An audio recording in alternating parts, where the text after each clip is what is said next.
High, আমি দেবাশিস মণ্ডল physics মে DC চ্যানেলে তোমাদের জন্য আজ আমি আরেকটা নতুন ভিডিও নিয়ে চলে এসেছি। আজ আমার ভিডিওর টপিক হলো তড়িৎ দ্বিমেরুর অক্ষের উপর কোনো বিন্দুতে তড়িৎ ক্ষেত্র প্রাবল্যের মান নির্ণয়ের রাশিমালাটি প্রতিষ্ঠা করো। ঠিক আছে, আমি এই মান নির্ণয়ের রাশিমালাটা আমি এসআই পদ্ধতিতে করে তোমাদের দেখাবো। দেখো, আমরা ধরলাম এই যে এবি হচ্ছে একটা তড়িৎ দ্বিমেরু। দেখো, এ বিন্দুতে আছে মাইনাস কিউ আধান এবং প্লাস কিউ আধানটা আছে কোথায়? বি বিন্দুতে। তাহলে এই যে মাইনাস কিউ এবং প্লাস কিউ আধান, এদের মধ্যে সেপারেশন কত? 12। তাই তো আমরা তো জানি, যদি সমপরিমাণ এবং বিপরীতধর্মী আধান যদি সামান্য ক্ষুদ্র ব্যবধানে থাকে তাহলে যে সংস্থা গঠিত হয় তাকেই বলা হয় তড়িৎ দ্বিমেরু। তাহলে এখানে তড়িৎ দ্বিমেরু কোনটা হচ্ছে? এই যে এবি অংশটা হচ্ছে তড়িৎ দ্বিমেরু। সেই দ্বিমেরুটার দৈর্ঘ্য কত? 12। আমাদের বার করতে হবে এই দ্বিমেরুর অক্ষের উপর কোনো বিন্দুতে তড়িৎ ক্ষেত্র প্রাবল্যের মান। তো এইটা তো দ্বিমেরু, আমরা এই দ্বিমেরুর লাইনটাকে আমরা এই দিকে ডট ডট করে বাড়িয়ে দিচ্ছি। তাহলে এই লাইনটাকেই আমরা বলতে পারি দ্বিমেরুর অক্ষ। তো আমরা এই অক্ষের উপর যে কোনো একটা বিন্দু চুজ করলাম, সেই বিন্দুটা হচ্ছে পি। আমাদের এই পি বিন্দুতেই তড়িৎ ক্ষেত্র প্রাবল্যের মানটা নির্ণয় করতে হবে। তাই তো কোশ্চেনে বলেছে কোনো দ্বিমেরুর অক্ষের উপর যে কোনো একটা বিন্দু চুজ করো, তারপরে সেই বিন্দুতে তড়িৎ ক্ষেত্র প্রাবল্যের মান নির্ণয়ের রাশিমালাটি তৈরি করো। তো এই হলো তার ছবি। তো এটা এবি দ্বিমেরু, এটা তার অক্ষ, সেই অক্ষের উপরে পি একটা বিন্দু চুজ করলাম। আমরা ধরলাম এই দ্বিমেরুটার মধ্যবিন্দু হচ্ছে ও। ওকে, যদি ও মধ্যবিন্দু হয় তাহলে মাইনাস কিউ থেকে ও এর দূরত্ব হবে এল, ছোটো হাতের এল, এবং প্লাস কিউ আধান থেকে মধ্যবিন্দু দূরত্ব হবে স্মল এল। কারণ কি? দ্বিমেরুর মোট লেন্থ তো 12। তাহলে যদি মধ্যবিন্দু হয় তাহলে দ্বিমেরুর লেন্থটাকে দুটি ভাগে ভাগ করছে, এল আর এল।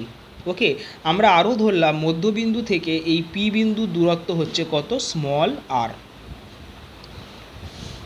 ধরিলাম পি হলো যে কোনো একটি বিন্দু যেখানে তড়িৎ ক্ষেত্র প্রাবল্যের মান ই নির্ণয় করতে হবে। ধরিলাম তড়িৎ দ্বিমেরুটি যে মাধ্যমে আছে সেই মাধ্যমটির পরাবৈদ্যুতিক ধ্রুবক ইকুয়াল টু কে। মানে দ্বিমেরুটা যে মাধ্যমে থাকবে সেই মাধ্যমটার পরাবৈদ্যুতিক ধ্রুবক কত ধরলাম আমরা? কে। যদি মাধ্যমটা বায়ু মাধ্যম হয় তাহলে এই কে এর জায়গায় বসবে 1। এখানে ধরা হয়েছে এবি মানে কি? দ্বিমেরুটার দৈর্ঘ্য 12। দ্বিমেরুর দৈর্ঘ্য ও হচ্ছে দ্বিমেরুর মধ্যবিন্দু। আর কি পাচ্ছি? এও এবং বিও, এটা হচ্ছে স্মল এল। ওকে, মানে মধ্যবিন্দু থেকে মাইনাস কিউ এর দূরত্ব আর মধ্যবিন্দু থেকে প্লাস কিউ আধানের দূরত্ব।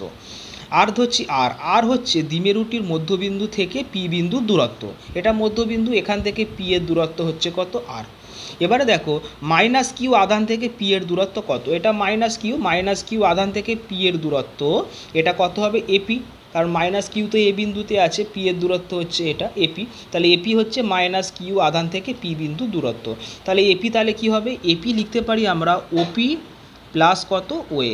মানে ওপির সাথে আমরা ওএ বা এও যোগ করতে পারি, যোগ করলে আমরা পেয়ে যাব এপি। তাহলে অর্থাৎ এপি মানে কত হচ্ছে? এও প্লাস ওপি। তাহলে এখানে এও মানে এল আর ওপি মানে আর। তাহলে কত পেলাম আমরা? আর প্লাস এল। এবং আমরা আরও ধরলাম প্লাস কিউ আধান থেকে পি এর দূরত্ব। আমরা ধরলাম প্লাস কিউ আধান থেকে পি এর দূরত্ব কত হবে? বিপি। কারণ প্লাস কিউ তো বি বিন্দুতে আছে, বিপি হচ্ছে প্লাস কিউ আধান থেকে কি বলতো? পি বিন্দু দূরত্ব। তাহলে বিপিটা কি করে বার করব? ওপি থেকে যদি আমরা ওবিটা বিয়োগ করি, মানে পুরোটা ওপি, এই ওপি থেকে আমরা ওবিটা বিয়োগ করলে বিপি পেয়ে যাব। তাহলে বিপি তাহলে মানে কত হবে? ওপি মাইনাস ওবি। আর ওবি মানে তো আর ছিল, আর মাইনাস এল।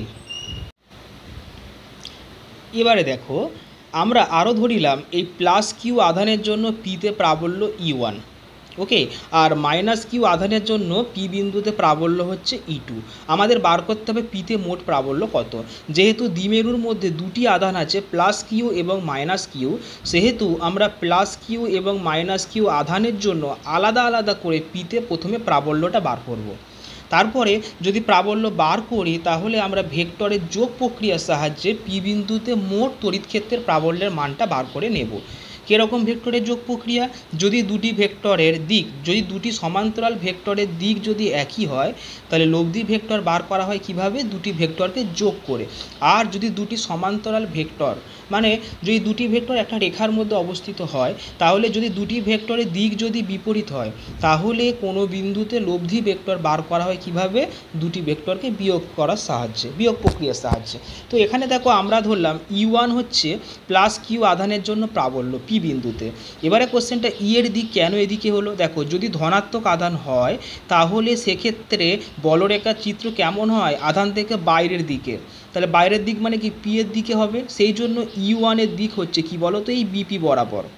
আর যদি নেগেটিভ আধান হয় তাহলে বলরেখার দিক কিন্তু আধানটার দিকেই হয়। সেই জন্য E2 বলরেখার দিক যা সেটাই কিন্তু তড়িৎ ক্ষেত্র প্রাবল্যের দিক হয়। সেই জন্য মাইনাস কিউ আধানের জন্য যদি পিতে প্রাবল্য E2 হয়, সেই E2 দিক কিন্তু নেগেটিভ আধানের দিকেই হবে। তার মানে এদিকে E1 আর E2 দেখো সমান্তরাল দুটি ভেক্টর, কিন্তু E1 এর দিক এইদিকে আর E2 দিক কিন্তু এই দিকে, মানে বিপরীত দিকে হচ্ছে, একটা ডান দিকে একটা বাঁ দিকে হচ্ছে। সেহেতু এই দুটি আধানের জন্য মানে দ্বিমেরুতে থাকা দুটি আধানের জন্য পিতে প্রাবল্য কত হবে?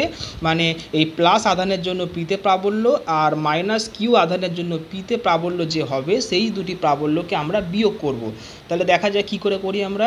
ধরিলাম E1 হচ্ছে প্লাস কিউ আধানের জন্য পি বিন্দুতে তড়িৎ ক্ষেত্র প্রাবল্য। এখানে ধারে আমি দিয়ে দিয়েছি তড়িৎ ক্ষেত্র প্রাবল্যের ফর্মুলা কি এসআই পদ্ধতিতে 1/4πk∈0 আধান বাই দূরত্ব স্কোয়ার। এখানে আর মানে আধান থেকে কতটা দূরত্ব। তাহলে দেখা যাক, তাহলে E1 মানে কি প্লাস কিউ আধানের জন্য পিতে প্রাবল্য, মানে একে কম্পেয়ার করব 1/4πk∈0। এখানে আধান তো কিউ আছে, কিউ বাই দূরত্ব মানে কত? বাই দেখো আর মানে কিন্তু এই আর নয়, এখানে আর মানে কি আধান থেকে দূরত্ব স্কোয়ার, তুমি যে বিন্দুতে প্রাবল্য বার করতে চাইছো। তাহলে এখানে প্লাস কিউ থেকে পি এর দূরত্ব কত? বিপি, সেই জন্য আর এর জায়গায় বিপি স্কোয়ার হলো। এবারে বিপি তো আমরা অলরেডি বার করে ফেলেছি এখানটায় না, বিপিটা কোথায় গেল? এই তো বিপি। বিপি হচ্ছে কত? মানে প্লাস কিউ আধান থেকে পি এর দূরত্ব আর মাইনাস এল হলো। তাহলে এখানে বিপির জায়গায় বসবে কত? আর মাইনাস এল এর হোল স্কোয়ার। এবারে কোশ্চেনটা হচ্ছে E1 তো ভেক্টর রাশি, তাহলে E1 এর দিক কোন দিকে হবে? দেখো ছবিতেই বুঝতে পারছি E1 এর দিক বি থেকে পি বরাবর, পাশে লিখে দিয়েছি বি থেকে পি বরাবর হবে E1 এর দিক। সিমিলারলি আমরা E2 বার করব। E2 হচ্ছে মাইনাস কিউ আধানের জন্য পিতে তড়িৎ ক্ষেত্র প্রাবল্য।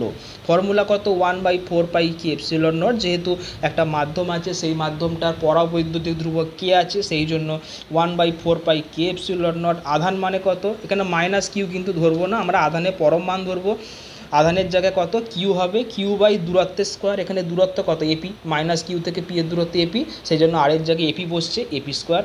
এপি এখানে বার করে ফেলেছি আগে, আর প্লাস এল, সেই জন্য এখানে কত? আর প্লাস এল এর হোল স্কোয়ার। এক্ষেত্রে E2 দিক কোন দিকে হবে? E2 দিক কিন্তু এই পি থেকে এ বরাবর, দেখো অ্যারো এদিকে আছে, তাহলে এখানে E2 দিক কত হচ্ছে? পি থেকে এ বরাবর, দেখো লেখা আছে পি থেকে এ বরাবর। দেখো এবারে কোশ্চেনটা দেখো, পিতে লব্ধি প্রাবল্য বার করব। দেখো যেহেতু E1 E2 দিক বিপরীতমুখী, সেহেতু লব্ধি প্রাবল্য বিয়োগ করে বার করতে হবে। কিন্তু বিয়োগ কীরকম হবে? বড় থেকে ছোট। আগে দেখা যাক কোনটা বড় কোনটা ছোট। দেখো E1 এর ক্ষেত্রে দেখতে পাচ্ছ তলায় কি আছে? আর বিয়োগ এল, আর E2 ক্ষেত্রে হরে দেখো আর প্লাস এল এর হোল স্কোয়ার। তাহলে অবশ্যই আর বিয়োগ এলটা ছোট। আমরা তো জানি যদি হরে যদি নাম্বারটা কম থাকে তাহলে কিন্তু ভ্যালু কিন্তু বেশি হয়ে যায়। এখানে দেখো হরে কিন্তু বেশি নাম্বার আছে, মানে ভ্যালুটা কিন্তু কম। তাহলে আমরা বলতে পারি কি? সহজেই বলতে পারি E1 is greater than E2। দেখো পাশে লিখে দিয়েছি, অর্থাৎ পিতে লব্ধি প্রাবল্য বার করবো কিভাবে? লব্ধি প্রাবল্যকে দিয়ে লেখা হয়। দেখো এখানে লিখে দিয়েছি লব্ধি প্রাবল্য তাহলে মানে E1 মাইনাস E2 করে দেবো। E2 বিয়োগ E1 কিন্তু নয়, বড় তো E1, সেই জন্য E1 মাইনাস E2। লব্ধি প্রাবল্যের দিক কোন দিকে হবে? এই বড় ভেক্টরটার দিক যেদিকে, সেদিকে লব্ধি প্রাবল্যের দিক, অর্থাৎ বি থেকে পি বরাবরই হবে। মানে E1 এর দিক আর কি এর দিক কিন্তু একই দিকে হবে। এবার এখানে E1 এর মান বসানো হয়েছে। E1 মানে 1/4πk∈0 কিউ বাই আর বিয়োগ এল এর হোল স্কোয়ার, মাইনাস এবারে E2 মানে 1/4πk∈0 q by r plus l এর হোল স্কোয়ার। এখানে কমন যাচ্ছে কি? Q by 4πk∈0, R common আসছে কি ভিতরে? 1/r বিয়োগ এল এর whole square minus 1/r plus l এর হোল স্কোয়ার। এবারে আমরা ভগ্নাংশের বিয়োগ করার চেষ্টা করব। কিউ বাই 4πk∈0, এখানে লসাগু হচ্ছে আর বিয়োগ এল এর whole square into r plus l এর হোল স্কোয়ার। এখানে থাকবে কি উপরে? R plus l s whole square minus r minus l এর হোল স্কোয়ার। তো এখানে থাকছে কি এ যোগ বি স্কোয়ার মাইনাস এ বিয়োগ বি হোল স্কোয়ার পড়ছে, মানে 4ab মানে 4rl হবে। আর তলায় দেখতে পাচ্ছ এ মাইনাস বি আর এ প্লাস বি এর হোল স্কোয়ার, মানে a square minus b square whole square করে আমরা ভেঙে আমরা এই ফর্মুলাটা পেলাম। ই কত পেলাম তাহলে? Q by 4 pi K epsilon not 4rl by R square minus L square whole square. Okay, এবার আমরা নেক্সট পেজে আসবো, পেজ নাম্বার 3-এ। দেখো আমরা আগের পেজে পেয়েছিলাম ই কত, Q by 4 pi K epsilon not 4rl by R square minus L square whole square. এবারে আমরা চারটাকে ভাঙবো 2 ইন্টু 2-এ, তাহলে করলে 2ql, আমরা কিউ আর এলটাকে আগে রাখছি, কাছাকাছি রাখছি একসাথে, ইন্টু 2r রাখলাম। আর তলায় রেখে দিচ্ছি কি 4 pi K epsilon not R square বিয়োগ এল স্কোয়ার হোল স্কোয়ার, মানে উপরেরটাকে আমরা ভেঙে আমরা এরকম ফর্মে আনছি। এবারে দেখো দ্বিমেরু ভ্রামকটা কি, আমরা জানি পি মানে দ্বিমেরু ভ্রামক, ফর্মুলা কি হয়, দ্বিমেরুটা যে কোনো একটি আধানের মান মানে কিউ ইন্টু দ্বিমেরুটার লেন্থ, এই গুণফলকে দ্বিমেরু ভ্রামক বলা হয়। দ্বিমেরু ভ্রামককে পি দিয়ে লেখা হয়, তাহলে পি মানে অ্যাকচুয়ালি কিউ ইন্টু 12 মানে 2ql, সেই কারণেই এখানে আলাদা করে 2ql করা হয়েছে। তাহলে এখানে 2ql মানেই দ্বিমেরু ভ্রামক, মানে এর জায়গায় আমরা পি বসিয়ে দেব। দ্বিমেরু ভ্রামক একটি ভেক্টর রাশি যার দিক মাইনাস আধান থেকে প্লাস আধানের দিকে, তাহলে এটার জায়গায় পি বসাবো P into 2r by 4 pi K epsilon not R square minus L square whole square, এটা হচ্ছে ই। এবারে ভেক্টর পুট করছি, তাহলে ই তো ভেক্টর, তাহলে ই এর মাথায় ভেক্টর সাইন দিতে পারো, ইকুয়াল টু কত 2r into P vector by 4 pi K epsilon not R square minus L square whole square. এটি হলো দ্বিমেরুর অক্ষের উপর অবস্থিত কোনো বিন্দুতে তড়িৎ ক্ষেত্র প্রাবল্যের মান নির্ণয়ের রাশিমালা। ওকে, যদি এই অঙ্কটা মানে এই প্রমাণটা পড়ে তো তোমাদের কিন্তু এতটাই কিন্তু করতে হবে। এবারে কিছু স্পেশাল কেস আছে, দেখে নাও। এখানে অবশ্যই দ্বিমেরুটার লেন্থ কিন্তু খুবই কম, মানে 12টা খুবই কম, তার মানে এলটা আরও কম, তার মানে আর এর সাপেক্ষে এলটা কিন্তু খুবই তুচ্ছ, খুবই নেগলিজিবল। সেই কারণে দেখো যেহেতু r is very very greater than l, অর্থাৎ আর স্কোয়ারটা কী হবে, এল স্কোয়ারের থেকে আরও বড়, মানে আর স্কোয়ারের সাপেক্ষে এল স্কোয়ারটা অতি ক্ষুদ্র হবে।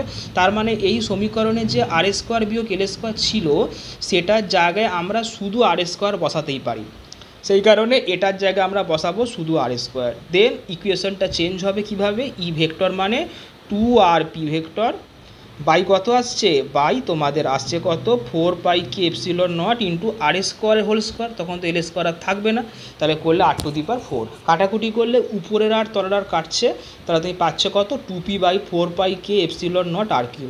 তো এটাই হচ্ছে নির্ণয় ফর্মুলা যদি r is very very greater than l হয়, যদি তা না হয় তাহলে এটা দিয়ে অঙ্ক করতে হবে। এবারে দেখো এটা কিন্তু এমসিকিউতে পড়ে যে দ্বিমেরুর অক্ষের উপর অবস্থিত কোনো বিন্দুতে তড়িৎ ক্ষেত্র প্রাবল্যের মানটা আর এর সাথে কীরকম সম্পর্কযুক্ত, যদি r is very very greater than l হয়। দেন আমরা বলতে পারি কি ওই দূরত্বের মধ্যবিন্দু থেকে পি এর যে দূরত্ব আর আছে, আর এর কিউবের সাথে সমানুপাতিক, মানে ব্যস্তানুপাতিক, মানে ই সমানুপাতিক 1/r কিউব, মানে আর এর ঘনমূলের সাথে ব্যস্তানুপাতিক সম্পর্কিত, তাহলে ই সমানুপাতিক 1/r কিউব। ওকে, তাহলে আমরা কি পেলাম, তাহলে আমরা পেলাম হচ্ছে এইটাই, এই ফর্মুলাটা 2p by 4 pi K epsilon R cube. এবার দেখো যদি বলে দেয় যে বায়ু মাধ্যমের ক্ষেত্রে, বায়ু মাধ্যম বললে কে এর জায়গায় তোরা 1 বসিয়ে দিবি, তাহলে বসালে কি হবে, ই হবে 2p বাই 4 পাই, কে এর জায়গায় 1 বসালে কি আর থাকবে না। ওকে, তাহলে শুধু epsilon not into R cube, তাহলে কী পেলাম, আমরা পেলাম E equal to 1/4 pi epsilon not into 2p by R cube. এবার আমরা তো জানি 1/4 পাই এপসিলন নট এর মান কত হয়, 9 গুণিতক 10⁹ হয় into 2p by R cube. Okay, এবারে সেম প্রমাণটা তোমরা সিজিএসে করতে চাইলে দেখো শুধুমাত্র আমরা যে সমস্ত জায়গায় 4 পাই এপসিলন নট আছে সেটাকে আমরা বাদ দিয়ে দেবো, কারণ সিজিএসে তো ই এর ফর্মুলা এইটা 1/k/r স্কোয়ার, মানে আমরা এই ফর্মুলা নিয়ে এগোবো, মানে যে সমস্ত লাইনে, ঠিক আছে, অ্যাকচুয়ালি 2 নম্বর পেজ থেকে শুরু হবে, 2 নম্বর পেজে যেখানে যেখানে 4 পাই এপসিলন নট আছে সেটাকে আমরা বাদ দিয়ে দেবো, বাদ দিয়ে দিয়ে শুধু যেটা টার্মটা সেই টার্মটা লিখবো, মানে শুধু কে থাকবে, ই এর জায়গায় 1/k ইন্টু কিউ/আর স্কোয়ার, এরমভাবে এগোবো, এগিয়ে দেখবো যে ই এর মান কী হয়। লাস্টে আমরা ই পাবো কত, সিজিএসে 2p বাই আর কিউব। তোমরা সিজিএসটা করার চেষ্টা করো, বই থেকে হেল্প নিয়েও করতে পারো, আশা করি কোনো অসুবিধা হবে না। যদি ভিডিওটি ভালো লেগে থাকে তো ভিডিওটিকে অবশ্যই লাইক করবে এবং বন্ধুদের মধ্যে ভিডিওটিকে শেয়ার করবে। এরকম আরও নতুন নতুন ভিডিও পাওয়ার জন্য তোমরা অবশ্যই আমার চ্যানেলটিকে সাবস্ক্রাইব করে নিও।